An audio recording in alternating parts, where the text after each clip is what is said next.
Hello students, welcome back to your favourite channel learn with Javed. আশা করি প্রত্যেকে ভালো আছো এবং সুস্থ আছো। দেখো, আজকে আমি তোমাদের ক্লাস 11-এর যে ফার্স্ট চ্যাপ্টার আছে ইউনিট অ্যান্ড মেজারমেন্ট, ওই চ্যাপ্টারের একটা ইম্পর্টেন্ট টপিক হচ্ছে সিগনিফিক্যান্ট নাম্বার। টপিকটা খুব ইজি, কিন্তু এই টপিকটা থেকে অনেক সময় কী হয়, আমাদের কোশ্চেন করতে গিয়ে আমরা কনফিউজ থাকছি যে এই কোশ্চেনটা সিগনিফিক্যান্ট নাম্বার কী হবে বা এইটার কী হবে। বিভিন্ন ধরনের রুলস নিয়ে আমরা কিন্তু খুব গুলিয়ে ফেলছি। তো যাতে তোমাদের এই প্রবলেমটা না হয় তার জন্য আমি একটা ছোট্ট ভিডিও তোমাদের জন্য নিয়ে এসেছি। মাত্র 5 থেকে 7 মিনিট আমাকে টাইম দাও, আমি 5 to 7 মিনিটের মধ্যে আমি তোমাদের এই যে সিগনিফিক্যান্ট ফিগারের যে রুল আছে সেই সমস্ত রুল আমি তোমাদেরকে ডিটেলসে ডিসকাস করব এবং ডেফিনেটলি তোমরা এই ক্লাসটা দেখার পর তোমাদের আর সিগনিফিক্যান্ট ফিগার সম্পর্কে কোনো ডাউট থাকবে না। আমরা প্রথমে রুলগুলো ডিসকাস করব অ্যান্ড দেন আমরা কিছু প্র্যাকটিস কোশ্চেনও রেখেছি, সেগুলোর মাধ্যমে আমরা আরও ভালোভাবে এই চ্যাপ্টারের সমস্ত কিছু কমপ্লিট শিখতে পারবো। তো চলো আজকে আমরা প্রথমে চলে আসি। এখন আমাদের রুল নাম্বার 1-এ কী বলছে দেখো, এখানে বলা হচ্ছে অল নন জিরো ডিজিটস আর সিগনিফিক্যান্ট। ঠিক আছে, প্রত্যেকটা যে নন জিরো ডিজিট আছে একদম 1 থেকে 9 পর্যন্ত প্রত্যেকটা ডিজিটই হচ্ছে সিগনিফিক্যান্ট। যদি ধরো আমাকে এরকম একটা সংখ্যা দেয় 37890.56 এরকম দিলাম, ও 56 নো প্রবলেম। এখন প্রত্যেকটা ডিজিট হচ্ছে নন জিরো, সেখানে ডেসিমেল থাক আর না থাক। এখানে দেখো ডেসিমেল নেই, মানে কটা আছে, এখানে আছে তোমার 4টে আছে সিগনিফিক্যান্ট ডিজিট, 1 2 3 4টে। এখানে দেখে নি 1 2 3 4 5 6, তাহলে টোটাল এখানে সিগনিফিক্যান্ট ডিজিট হচ্ছে কটা, 6টা। তাহলে আমরা এখান থেকে শিখলাম যে কোনো নন জিরো ডিজিট সেটা কিন্তু significant. First class. Rule number 2তে কী বলছে, all the zeros between two non zero digit are significant no matter where the decimal point is if at all. তার মানে যে কোনো দুটো নন জিরোর মাঝখানে যদি জিরো থাকে, যেমন ধরো আমি একটা এক্সাম্পল নিয়ে বলছি 100,804 এরকম আছে ধরো, আরেকটা ধরো এরকম আছে 103.403 এর একটা নাম্বার আছে। ঠিক আছে, দেখো এটা হচ্ছে 1, এটা হচ্ছে 8, দুটো নন জিরো, তার মাঝখানে দুটো জিরো আছে, তার মানে এরা কিন্তু সিগনিফিক্যান্ট হবে। আবার দেখো দুটো নন জিরো, তার মাঝখানে জিরো আছে, মানে এটা সিগনিফিক্যান্ট হবে। তাহলে কটা হচ্ছে 1 2 3 4 5 6, তাহলে এখানে টোটাল সিগনিফিক্যান্ট নাম্বার হচ্ছে কত, 6। এখানে দেখে নিই, এখানে দেখো 3 আর এখানে হচ্ছে 3, তাহলে টোটাল সিগনিফিক্যান্ট নাম্বার হচ্ছে 6। ওকে, আশা করি এটা বুঝতে পেরেছো। এখন আমরা কি দেখলাম এখানে রুলসটা, যে দুটো নন জিরোর মাঝখানে all the zeros between two non zero digit are significant. Okay, তাহলে রুল নাম্বার 2টা ক্লিয়ার হয়ে গেছে। এখানে কিন্তু কোনো রকম এক্সেপশন নাই যে ডেসিমেল থাকলে এটা হবে বা ডেসিমেল না থাকলে এটা হবে, এটা কিছু নাই, একদম ইজি। ডেসিমেল থাক বা না থাক এটা কিন্তু কোনো ম্যাটার করে না। ওকে, চলো নেক্সট। তারপর ধরো এখানে আছে rule number 3 and rule number 4। প্রথমে আমরা রুল নাম্বার 3টা দেখব। রুল নাম্বার 3তে কী বলছে, রুল নাম্বার 3তে বলা হচ্ছে if the number is less than 1, the zero on the right of the decimal point and to the left of first non-zero digit are not significant।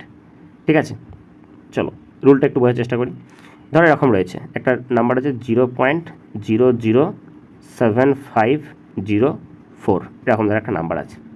ঠিক আছে, এখন এই যে নাম্বারটা তোমরা দেখতে পাচ্ছ, এই নাম্বারটাতে সিগনিফিক্যান্ট নাম্বার কটা আছে, এখানে টোটাল সিগনিফিক্যান্ট নাম্বার আছে 4টে। তাহলে কোন নাম্বারগুলো সিগনিফিক্যান্ট ধরা হলো, এই যে নাম্বারগুলো এটা, অর্থাৎ এই যে জিরোগুলো আছে প্রথমে, এই জিরো কিন্তু সিগনিফিক্যান্ট নয়। ওকে, আশা করি বুঝতে পেরেছো। আবার ধরো একটা বললাম 0.0427, ধরো এটা বলা হলো। এই নাম্বারটা যদি আমরা বলি তাহলে সেক্ষেত্রে এখানে কি হবে, এখানেও আমাদের নাম্বার সিগনিফিক্যান্ট নাম্বারটা কত, সিগনিফিক্যান্ট নাম্বার হচ্ছে 3। এখানে কিন্তু সেটাই বলা হচ্ছে if the number is less than 1, the zero on the right of the decimal point. তাহলে ডেসিমেল পয়েন্টের এই যে জিরো আছে লেফটে এবং হচ্ছে রাইটে, এই যে দুটো জিরো আছে, সেগুলো কিন্তু প্রত্যেকটাই কিন্তু তোমার সিগনিফিক্যান্ট হবে না। ওকে, আশা করি এটাও তোমরা প্রত্যেকে ক্লিয়ারলি বুঝতে পেরেছো। তারপরে চলে আসি রুল নাম্বার 4। রুল নাম্বার 4 কী বলছে, রুল নাম্বার 4 বলছে in a number without a decimal point the terminal or trailing zeros are not significant. Okay, but আচ্ছা চলো ওটা আমরা পরে আসছে, আগে আমরা এটাকে বোঝাই তারপরে বোঝাচ্ছি।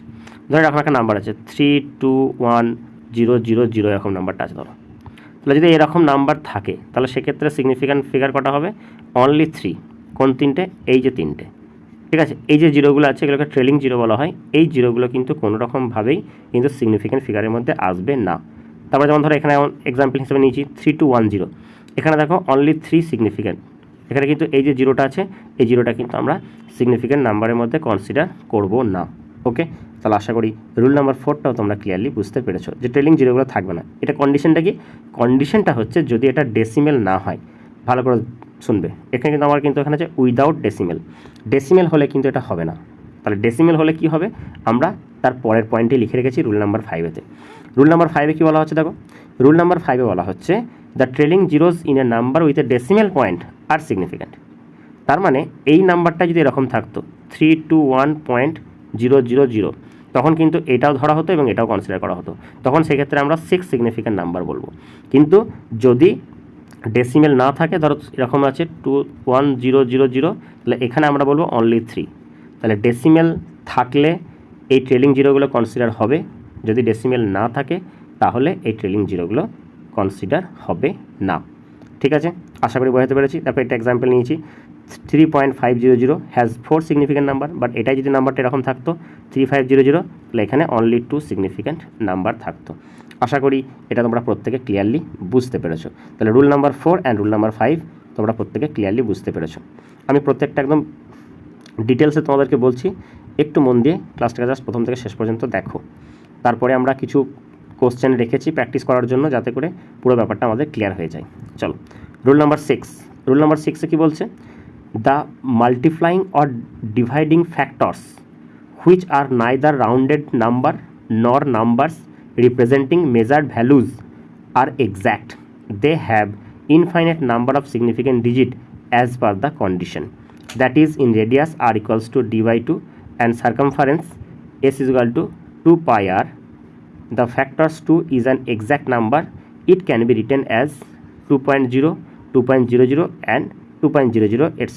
as required. ঠিক আছে, এটা দেখো আমি 2কে এই যে নাম্বারটা আছে এই নাম্বারটাকে আমরা কত রকমভাবে রিপ্রেজেন্ট করতে পারি। 2.0 এটাভাবে রিপ্রেজেন্ট করতে পারি, 2.00 এটাভাবে রিপ্রেজেন্ট করতে পারি, 2.000 এইভাবে রিপ্রেজেন্ট করতে পারি।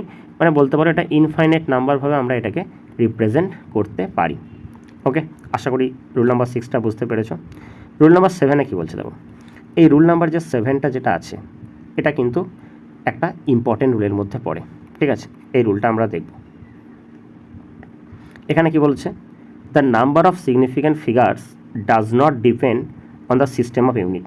ভেরি ভেরি ইম্পর্টেন্ট, যে সিগনিফিক্যান্ট ফিগারটা কিন্তু ইউনিটের সিস্টেমের উপর ডিপেন্ড করে না। আমরা ইউনিটের সিস্টেম বলতে কী বুঝি, একটা হচ্ছে সিজিএস সিস্টেম বলছি, একটা হচ্ছে এসআই সিস্টেম। ঠিক আছে, যেটা এসআইটা হচ্ছে এখন এমকেএস যেটা আগে ছিল সেটা এখন সিস্টেম অফ ইন্টারন্যাশনাল এসআইতে কনভার্ট হয়ে গেছে। এপিএসটা তো আমরা কনসিডার করি না। ঠিক আছে, এখন ধরো আমি এরকম বললাম 16.4 সেন্টিমিটার, এটাকে যদি আমরা মিটারে কনভার্ট করি তাহলে কত হবে 0.164 মিটার। এটাকে যদি আমরা কিলোমিটারে কনভার্ট করি 0.000164 কিলোমিটার। একটা জিনিস লক্ষ্য করে দেখো, আমি এগুলো ভুলে যাও, সাপোজ তুমি বলছি তোমাকে আমি বলছি না এখানে সেন্টিমিটার আছে, ধরো এটা আছে 16.4 আছে, এটা ধরো আছে 0.164 আছে এবং এটা আছে 0.000164 আছে। ইউনিটগুলো ভুলে যাও, নেই। দেখো আমরা যে রুলগুলো পড়লাম সেটার অ্যাকর্ডিংলি কী হচ্ছে, এখানে সিগনিফিক্যান্ট ফিগার কটা, 3টে, এখানেও কটা হবে, 3টে হবে।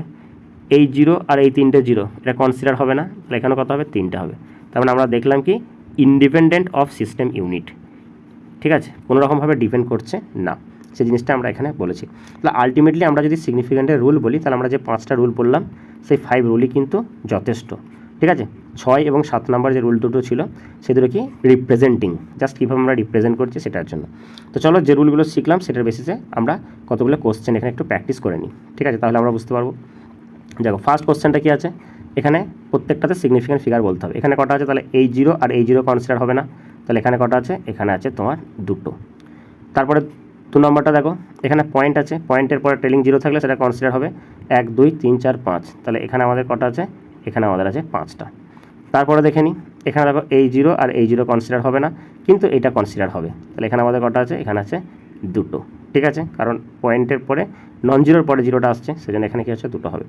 তারপরে 4 নাম্বারটা দেখে নাও, এটা অ্যাকচুয়ালি আছে যেটা, এটা একটু টাইপিং রে আছে, সেটা হচ্ছে 3.08 ইন্টু 10⁻11। ঠিক আছে, এটা মাল্টিপ্লিকেশন টার্মে আছে, তার মানে শুধুমাত্র এইটা কনসিডার হবে। তাহলে এখানে আছে কটা, এখানে আছে 3। ওকে, এটা থাকবে না। কারণ ডিভিশন বা মাল্টিপ্লিকেশনের সময় কী হবে, minimum number of significant figure যেটাতে থাকবে সেটাই হবে আমার আনসার।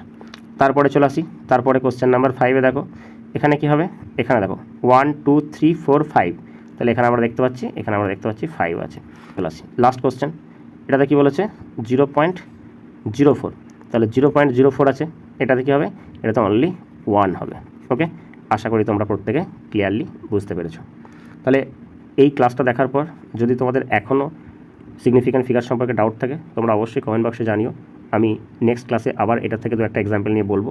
আর যদি ভিডিওটা তোমাদের সত্যি ভালো লেগে থাকে তাহলে অবশ্যই লাইক, শেয়ার এবং কমেন্ট করতে ভুলবে না। আর আমাদের চ্যানেলে নতুন হলে ডেফিনেটলি চ্যানেলটি সাবস্ক্রাইব করবে। থ্যাংক ইউ, তোমাদের সাথে দেখা হচ্ছে নেক্সট ক্লাসে।